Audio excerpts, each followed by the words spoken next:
हाँ।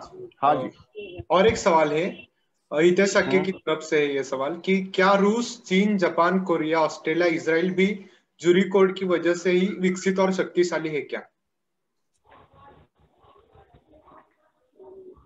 रूस। क्या रूस, चीन, जापान, कोरिया, ऑस्ट्रेलिया, इसराइल भी जूरी कोड की वजह से ही शक्तिशाली और विकसित है क्या? देखो, शक्तिशाली या विकसित तो एक अलग शब्द हो गया, पर तकनीकी विकास यानी कि तकनीक की विकास, और उसमें भी सबसे जरूरी होता है वेपन। फाइटर प्लेन बनाना, फाइटर प्लेन बनाना, लेसर गाइडेड बम बनाना, टैंक बनाना। कॉम्प्लेक्स वेपन बनाने से किसी देश में शक्ति आती है, और उसकी सेना जब खुद के बनाए हुए हथियारों पर चलती है तो मैं उसे शक्ति, उस देश की शक्ति मानता हूं।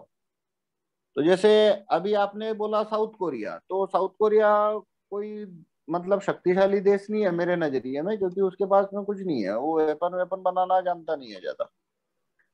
दूसरा, जैसे रशिया, मतलब कुछ छह छह सात देश ही हैं जो वेपन बनाने में कामयाब रहे आज तक, निर्णायक हथियार। एक रशिया है, चाइना है, अमेरिका, ब्रिटेन, फ्रांस, इसराइल, बस ये छह मुल्क हैं जो कि ऐसे निर्णायक हथियार बनाने में कामयाब रहे कि दूसरे देश, दूसरे 190 देश दुनिया के बना नहीं पाए। और इनके सबका मॉडल अलग अलग है। जैसे अमेरिका, ब्रिटेन, फ्रांस, इन तीनों का मॉडल है जूरी सिस्टम। वहां पे राइट टू रिकॉल और जूरी सिस्टम और रेफरेंडम, ये तीनों कानून होने के कारण उन देशों में पुलिस अदालतें पुलिस अदालतों के भ्रष्टाचार में कमी आई, और वहां पे और अच्छी टैक्स प्रणाली, अच्छी यानी कि प्रोग्रेसिव टैक्स प्रणाली। तो इसकी वजह से ब्रिटेन, फ्रांस और अमेरिका ने ज्यादा कारखाने लगाए, ज्यादा इन्वेंशन आए, सस्ता उत्पादन किया, और ऐसी चीजें बना दी जो पूरी दुनिया वाले नहीं बना पा रहे थे। जब ये तकनीकी विकास जब भी आएगा कहीं पे भी, तो साथ में ये तकनीकी विकास वेपन मैन्युफैक्चरिंग की तरफ घूम जाता है, ऑटोमेटिक ही घूम जाता है। तो वहां पे उन्होंने बढ़िया वेपन भी बना लिए।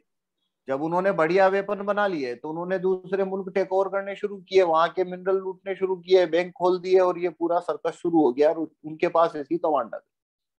अब आता है रशिया की बात। तो रशिया और चाइना, इन दोनों ने इस मॉडल पे काम नहीं किया। वहां वो ये वेपन बना पाए, वो तकनीकी विकास कर पाए, उसका रीजन था उन्होंने सरकारी मशीनरी का इस्तेमाल किया। और मतलब जो अमेरिका, ब्रिटेन, फ्रांस में जितना भी तकनीकी विकास है, मतलब उन्होंने जो ऐसी चीजें बनाई है वो सब प्राइवेट कंपनियों ने बनाई है। अमेरिका, ब्रिटेन, फ्रांस में सरकारी कंपनियों ने नहीं बनाई है, मतलब बनाई है पर उतनी नहीं। वो सब सारा विकास उनका जो वहाँ के मल्टीनेशनल कारपोरेशन है उनका विकास है। उन्होंने विकास किया और ऐसी ऐसी वस्तुओं का उत्पादन किया और ऐसे हथियार बना लिए। रशिया और चाइना ने जो भी वेपन बनाए हैं उसके लिए उन्होंने सरकारी मशीनरी का इस्तेमाल किया। तो अब सरकारी मशीनरी का इस्तेमाल करना और जूरी कोर्ट का इस्तेमाल करके विकास करना, इसमें फर्क क्या है? जूरी कोर्ट से मतलब है jury system, right to recall के कानून है किसी देश में, तो उसका मतलब क्या हो रहा है कि सरकार ये कानून छाप के उस देश में ऐसा एनवायरनमेंट क्रिएट कर देती है कि जमीन खरीदना आसान है, मशीनें लगाना आसान है, पैसा बनाना आसान है, कारोबार करना आसान है। और वो जो कारोबार आदमी कर रहा है उसको फेयर ग्राउंड उपलब्ध कराना वो जूरी कोर्ट का काम है। Right to recall, jury court, referendum, ये उसको फेयर ग्राउंड उपलब्ध करवाते हैं ताकि बड़ी मछली छोटी मछली को खा ना पाए, उसको खा ना जाए। तो ऐसे करके एक फेयर ग्राउंड मिलता है कारखानों को, उद्योगपतियों को, छोटे कारखानों को, मझोलों को। और बड़े कारखाने मालिक मझोले और छोटों को खा नहीं पाते, और जब वो खा नहीं पाते हैं तो छोटे और मझोले कारखानों की एफिशिएंसी बढ़ती है, संख्या बढ़ती है और इन्वेंशन आना शुरू होता है। तो jury system, right to recall का मॉडल ये है। अब रशिया और चाइना ने सरकारी मशीनरी का इस्तेमाल किया। यह मॉडल कैसा है कि सरकार अपनी सारी शक्ति, अपने सारे संसाधन लगाती है वेपन मैन्युफैक्चरिंग के ऊपर कि भाई हमें हथियार बनाने हैं, और सरकार ऐसी पॉलिसी बनाएगी कि सरकार खुद के कंट्रोल के अंदर कारखाने लगा के हथियार बना सके। तो रशिया और चाइना ने इस मॉडल का इस्तेमाल किया। इस मॉडल में बहुत सारी समस्याएं मतलब बहुत सारी बाधाएं हैं। उस वजह से मैं ये मॉडल को तवज्जो नहीं देता जाता। कुछ व्यवहारिक है, कुछ तकनीकी है। पहली चीज तो क्या होती है कि आपने अगर इस तरीके का एडमिनिस्ट्रेशन खड़ा करना है बिना खून खराबा, ऐसा मुमकिन नहीं है। जब तक खून खराबा नहीं होता है तब तक इस तरीके का सेटअप खड़ा नहीं कर सकते। मतलब आपको सिविल राइट्स खत्म करने पड़ेंगे, एक तरह से आपको पूरे देश पे कठोर शासन डालना पड़ेगा, लोगों को ऐसी पॉलिसी बनानी पड़ेगी कि लोग कारखाने लगाने के लिए, उनमें काम करने के लिए मजबूर हों, जैसा स्टालिन ने किया था, जैसा चेयरमैन माओ ने किया था। उन्होंने इसी तरीके का इस्तेमाल किया, तो उनको लाखों लोगों का खून करना पड़ा। जब क्योंकि उनको कारखाने बनाने के लिए उन्होंने इतना कठोर शासन डाला। वहां पे वोटिंग राइट, नागरिक अधिकार खत्म करने पड़ते हैं। तो रशिया और चाइना दोनों ने इस मॉडल का इस्तेमाल किया। तो वहां पे वोटिंग राइट है क्या? नहीं है। वोटिंग पावर खत्म है, मीडिया है उसको स्टेट के कंट्रोल में चलता है, तो मीडिया पे कंट्रोल लेना पड़ेगा, ओपोजिशन खत्म करना पड़ेगा। मतलब पूरा एक तरह से जबरदस्त, जब तक उस पे आपकी एकदम पूरे देश को जकड़ में ना ले लो तब तक आप इस मॉडल को अप्लाई नहीं कर सकते। और दूसरी बात है, ज्यादा प्रॉब्लमेटिक बात यह है कि जब आप ऐसा करने जाते हो जिस समय, तो जो दुश्मन देश है उसको, वो आपको आसानी से, आपको राजा को, जो राजा ऐसा करने जाएगा उसको हटा सकते हैं, मरवा सकते हैं। तो वो उसके मरते ही कहानी खत्म हो जाएगी। स्टालिन और माओ जो है वो कर पाए ऐसा, उसके अलावा और कोई एग्जाम्पल नहीं है जो ऐसा कर पाए, क्योंकि अब उतना स्पेस नहीं बचा। जो उस समय अमेरिका ब्रिटेन उतने ताकतवर नहीं हो गए थे कि वो रोक पाते, इसलिए उन्होंने उतने वेपन बना लिए कि अब वो अपने बल के ऊपर अमेरिका ब्रिटेन फ्रांस के धनिकों के सामने टिक गए। उसके बाद में जितनों ने कोशिश करी है, अमेरिका की सेना पहुंच गई और उनको उड़ा दिया। तो मेरे हिसाब से वो मॉडल के अपने ड्रॉबैक हैं। नागरिक अधिकार खत्म करने पड़ते हैं, लाखों लोगों का कत्ल करना पड़ता है, उल्टे सीधे कानून बनाने पड़ते हैं। जैसे इंदिरा जी ने इमरजेंसी डालनी पड़ी थी, वो सेना मजबूत करने के लिए सरकारी मशीनरी का इस्तेमाल कर रही थी, परमाणु विस्फोट किया तो क्या हुआ? मीडिया उसके उनके पीछे लग गया, इंदिरा जी के जज पीछे लग गए, सारे पॉलिटिकल पार्टियों को फंडिंग करने लग गई, अपोजिशन खड़ा हो गया, 2 लाख लोग इकट्ठे हो गए दिल्ली में, इमरजेंसी डालनी पड़ी।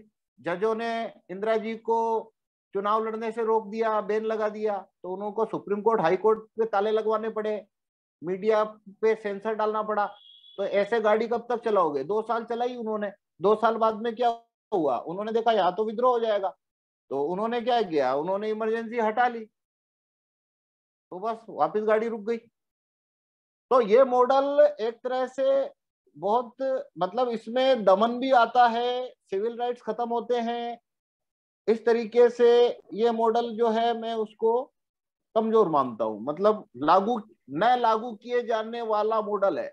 दूसरी बात है, आप ऐसा स्टालिन और ये माओ जेडांग, चेयरमैन माओ, ऐसे लोग किधर से लाओगे? ये क्या झाड़ पे लगते हैं क्या ऐसे लोग? वही 100 साल में, 50 साल में कोई ऐसा कोई आता है जो वो उसका चांस लगा और वो कर गया, मर जाता तो गेम खत्म।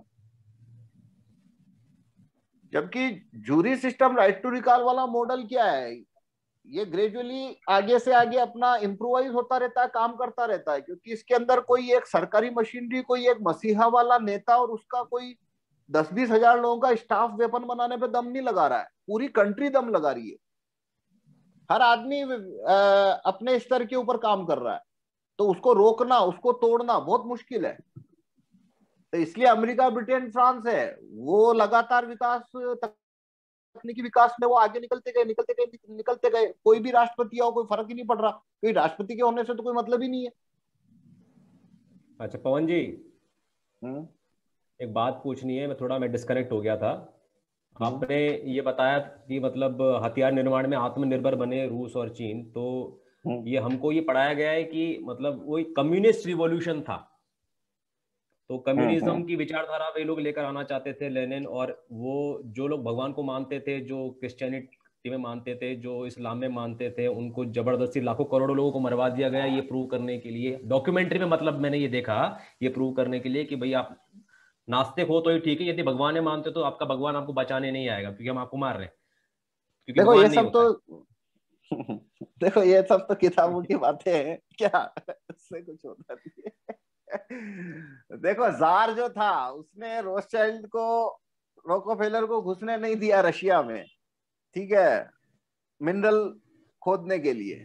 तो उन्होंने ये लेनिन, स्टालिन और वहां की जो मूवमेंट चल रही थी उनको फंडिंग दी कि भाई जार को हटाओ, हमको रशिया में का मिनरल लूटने हैं, अब यहाँ पे बैंक खोलने हैं।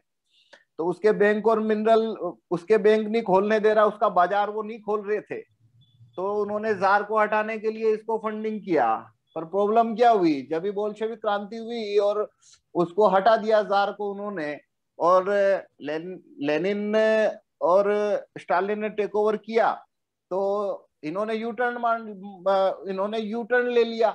मतलब इन्होंने भी बोल दिया कि भाई ठीक है, हम तो रशिया के अंदर तुम्हें घुसने नहीं देंगे, यहाँ पे तुमको बैंक नहीं खोलने देंगे, हम तुमको यहाँ पे ये नहीं खोलने देंगे, मिनरल नहीं लेने देंगे। उन्होंने सारी जमीन को नेशनलाइज कर दिया, माइंसों को नेशनलाइज कर दिया, और अब ये घुस नहीं पा रहे, तो बस ये लड़ाई हो गई शुरू। अब उसमें कम्युनिस्ट और ये सब चलता रहता है, उससे कुछ होता नहीं है। असली लड़ाई पैसे और पावर की होती है हमेशा, उसके लेबल ऊपर कुछ भी डालते रहो। अगर वो उसको स्टालिन आने देता, अगर रोथशाइल्ड को अपने बैंक खोलने देता रशिया के अंदर, तो काहे की लड़ाई है, कम्युनिस्ट हो या नहीं हो, जो मर्जी है। भगवान, भाई कोई भगवान को मान मत मान, ये मेरे को कोयला चाहिए, मेरे को तेल चाहिए, मेरे को मेरा बैंक खोलना है, बात खत्म हो गई ना, उसमें क्या है। पर वो बात को घुमा घुमा के लिख के वो किताबों में उल जुलूल छापते रहते हैं। वही माओ के साथ हुआ, जब माओ ने 49 के अंदर रशिया का वो बना, तो उसने लेके सारी जमीन सरकारी कर दी, सारा नेशनलाइज कर दिया, माइंस नेशनलाइज कर दी, और मीडिया बैन कर दिया। तो अब वो वहां पे घुस नहीं पा रहे रोकोफेलर, रोथशाइल्ड, तो उनको वहां बैंक खोलने, उनको, और उसने तो क्या, वहां की जो फैक्ट्रियां थी जो ब्रिटिश मशीनों पे चल रही थी, वो सब मशीनें भी उड़वा दी, उनको जलवा दिया, सब कुछ उड़वा दिया कि भाई चाइना अपना विकास खुद करेगा, अपनी मशीनें खुद बनाएगा, अपने वेपन खुद बनाएगा। तो बस अब वो शुरू हो गया, भाई ये तो कम्युनिस्ट है, ये है, वो सब चलता है, उससे कुछ होता नहीं है। आप उनको देखो, रोकोफेलर, रोथशाइल्ड को का प्राइमरी टारगेट है उनका धंधा, उनका बाजार, उनके बैंक, उनके फार्मास्यूटिकल कंपनियां, उनको धंधा करने दो, उनको मोनोपोली दो, तो उनका टारगेट वो रहता है। अब ये बात तो सामने से बोल के तो नहीं होगा ना, तो फिर वो इस टाइप की चीजें आ जाती है, कम्युनिस्ट है, ये भगवान में नहीं मानते, भाई मानता रहे भगवान में, मेरे को मिनरल देते और मेरे बैंक खोलने थे, और क्या है, वो तो कुछ है नहीं। मेरा जो है नजरिया उसमें ये है। और आप थोड़ा गूगल करोगे, थोड़ा पढ़ोगे, तो ये सब मिल जाएगा आपको कि लड़ाई किस बात की थी। तो लड़ाई इसी बात की थी। अच्छा सर, जो तकनीकी रूप से जब चीन ने अपने आप को खड़ा किया तो रूस ने उसको प्रोटेक्ट किया, लेकिन जब रूस अपने आप को खड़ा कर रहा था तो वो कैसे कर पाया? तब जाके मतलब रॉथशाइल्ड ने उस पर दबाव नहीं डाला, मतलब हथियार वगैरह के जैसे डरा धमका कर? हाँ देखो, रशिया जो है वो अमेरिकी, ब्रिटिश धनिक, मतलब आज जितना कमांड आ गया अमेरिका, ब्रिटेन, फ्रांस धनिकों का, उतना कमांड उस दौरान में नहीं बन पाया था, और रशिया ने खुद को खड़ा कर लिया और इतनी ताकत जुटा ली थी कि वो रशिया तक पहुंच के उनको दबा नहीं सकते थे। न उतना टाइम मिला उनको, न उतना स्पेस था। तो रशिया मजबूत होता गया। उसने बाद में परमाणु बम बना लिए, परमाणु परीक्षण कर लिए। तो 1940 आते आते, मतलब सेकेंड वर्ल्ड वॉर के दौरान आते आते रशिया इतना ताकतवर हो चुका था कि भाई मामला मुकाबला बराबर का आ गया। ज्यादातर में युद्ध कब होता है, मतलब देखो कैसे होगा कि कोई देश को टेक ओवर करना है तो आप उनका मीडिया आने दो तो वो वहां की पॉलिटिक्स को कंट्रोल कर लेते, पर मीडिया को आने नहीं दे रहे हैं दूसरे। तो फिर क्या तरीका है, आसपास के पड़ोसी देशों को हथियार भेजो ताकि वहां के राजा के ऊपर वो हमला करें और उसको गिराया जा सके। वो भी अमेरिकी ब्रिटिश सैनिक नहीं कर पाए। तो ऐसे करके टाइम निकलता गया और रशिया अपनी सेना मजबूत करता गया।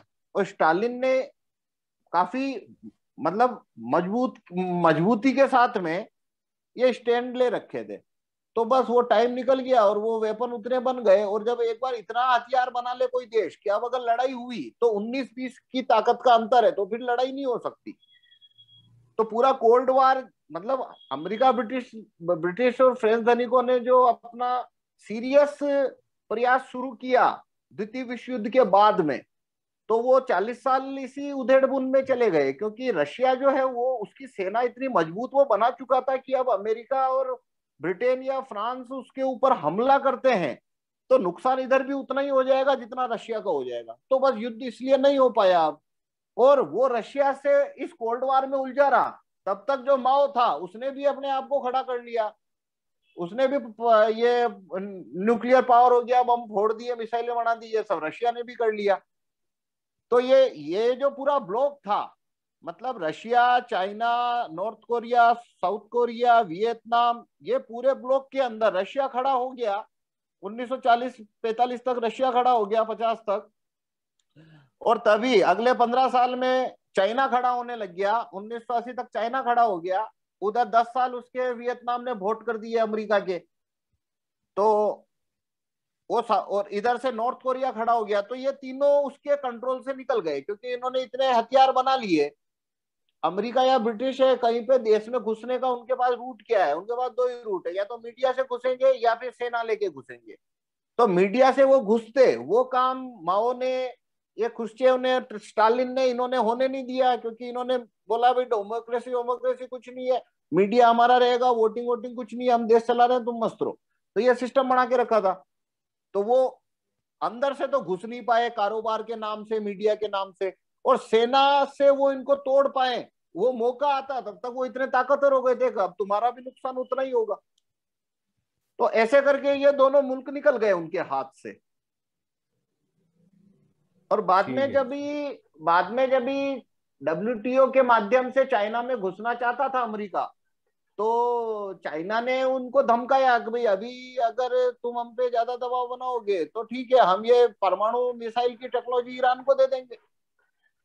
तो अमेरिका को पीछे हटना पड़ा। तो सर ऐसे रशिया का करके इंडिया में क्या इंटरेस्ट है? रशिया का इंडिया में क्या इंटरेस्ट है? रशिया का इंडिया में क्या इंटरेस्ट है? देखो, रशिया को जो मेन इंटरेस्ट उसका ये है कि रशिया पे अगर अमेरिका का नियंत्रण आ जाता है, अगर अमेरिका के नियंत्रण में चला गया भारत, मतलब भारत अगर अमेरिका के नियंत्रण में आ जाता है, तो इस भारत का इस्तेमाल करके वो चाइना को तो खत्म कर देगा। और चाइना को खत्म करेगा तो उसका प्रभाव अमेरिका का, रशिया को छोड़ के ये पूरे एशिया के अंदर उसका प्रभाव खड़ा हो जाएगा अमेरिका का। तो अभी रशिया से जो अमेरिका की दूरी, डिस्टेंस और ताकत का संतुलन है, उस संतुलन में एक बहुत बड़ा असंतुलन आ जाता है अगर अमेरिका भारत का इस्तेमाल करके चाइना को खत्म कर देता है। अब उसके अलावा रशिया को केवल अपने वेपन बेचने हैं भारत को, और कुछ ज्यादा कुछ है नहीं। मतलब उसको, उसके वहां पे कोई जूरी सिस्टम तो है नहीं रशिया में, जो वहां पे बहुत सारी कंपनियां चल रही है जो यहाँ के पेप्सी कोला बेचेगी, ऐसा तो करना नहीं है। मिनरल उसको भारत के चाहिए नहीं, क्योंकि रशिया के पास खुद के पास इतना मिनरल है कि उसको भारत के मिनरल की या दुनिया भर के मिनरल की जरूरत नहीं है। धर्म है तो रशिया को उसमें कोई इंटरेस्ट नहीं है धार्मिक नियंत्रण बनाने का, कि भारत को पूरे को ईसाई देश में बदलना है। उनको अपने वेपन बेचने हैं और ये ध्यान रखना है कि भारत अपनी सैन्य शक्ति उतनी ना बढ़ा ले कि मुझसे बड़ी ताकत बन जाए। वो तो हर देश ध्यान रखता है, और उसको ये देखना है कि अमेरिका, मतलब भारत पूरा अमेरिका की गोद में जाके ना बैठ जाए। बाकी और कोई उसका, रशिया का भारत में कोई इंटरेस्ट नहीं। मतलब रशिया ठीक को है। भारत में बिजनेस चाहिए, ऐसा कुछ नहीं। उसको कोई वहां पे कोई ऐसी कोई कंपनियां नहीं है जो भारत का बिजनेस खाने के लिए बैठी है। बस उसको अपने हथियार बेच रहे होते हैं, और रशिया चाहता है भारत जो हथियार है ना वो रशिया के यूज करे। रशिया का मुख्य गोल, टारगेट या इंटरेस्ट ये रहता है, क्योंकि जो देश जिस देश के हथियार यूज करता है वो उसका एक तरह से पिट्ठू हो गया। गुलाम बने हुए। हाँ हाँ, तो जैसे एग्जांपल देता हूँ, अभी भारत के पास एक पनडुब्बी है अरिहंत, कुछ 2018 में उसको पार्क कर रहे थे डॉक पे, तो थोड़ी पीछे टकरा गई, तो उसके पीछे का रडार है वो फूट गया। तो वो रशिया ने हमको दे रखी है 10 साल की लीज पे, $2 करोड़ के लगभग लीज है उसकी 10 साल की। तो वो 1 साल तक डॉक पे खड़ी रही। रशिया के इंजीनियर वो रडार ठीक करने आ नहीं रहे, मतलब 1.5 साल खड़ी रही वो, 2020 के आसपास तक वो खड़ी रही। तो अब मान लो भारत खुद अपनी पनडुब्बी बनाना जानता था, तो भारत की पनडुब्बी होती तो भारत खुद ही ठीक कर लेता और वापस गश्त पे निकल जाती। ऐसे भारत के जो बहुत सारे प्लेन है, मतलब शुरू में तो बहुत सारा था, अभी तो राफाल आ गया, मतलब ये फ्रांस और इससे चेंज हो रहा है, पर ये सुखोई है और ये मिग है, ये जितने भी प्लेन है तो ये सब रशिया के। तो इनको उड़ाना करना तो रशिया से स्पेयर पार्ट लेने पड़ते हैं, इसमें रशिया की किल स्विच है। तो किस देश पे युद्ध करना, किस पे नहीं करना, हथियार का यूज करना, वो सब तय करने की ताकत रशिया के पास रहे भारत के बारे में। इसके लिए रशिया का ये इंटरेस्ट है कि भारत की मिलिट्री जो भी वेपन यूज करे वो रशियन होने चाहिए, अमेरिकन नहीं होने चाहिए। न भारत खुद बनाए न अमेरिका से लेवे, बस। ताकि अगर कभी भारत अमेरिका पाकिस्तान पे हमला करने जाए और तो रशिया बोल सके भाई अभी हमला मत कर। तो भारत कब रुक जाएगा, जब भारत रशिया के मिलिट्री वेपन पे डिपेंड, भारत की मिलिट्री रशिया के वेपन पे चलती है। तो अगर भारत को अमेरिका पे पाकिस्तान पे युद्ध करना है तो भारत को रशिया को पूछना पड़ेगा भाई युद्ध हो रहा है तो ये बम यूज करने हैं तो कर लूं क्या।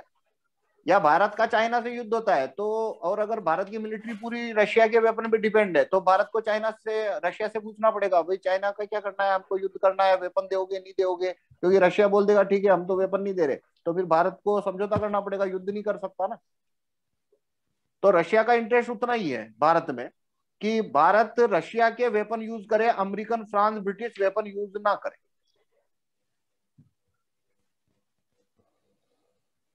अच्छा। ठीक है, और कोई इस विषय में?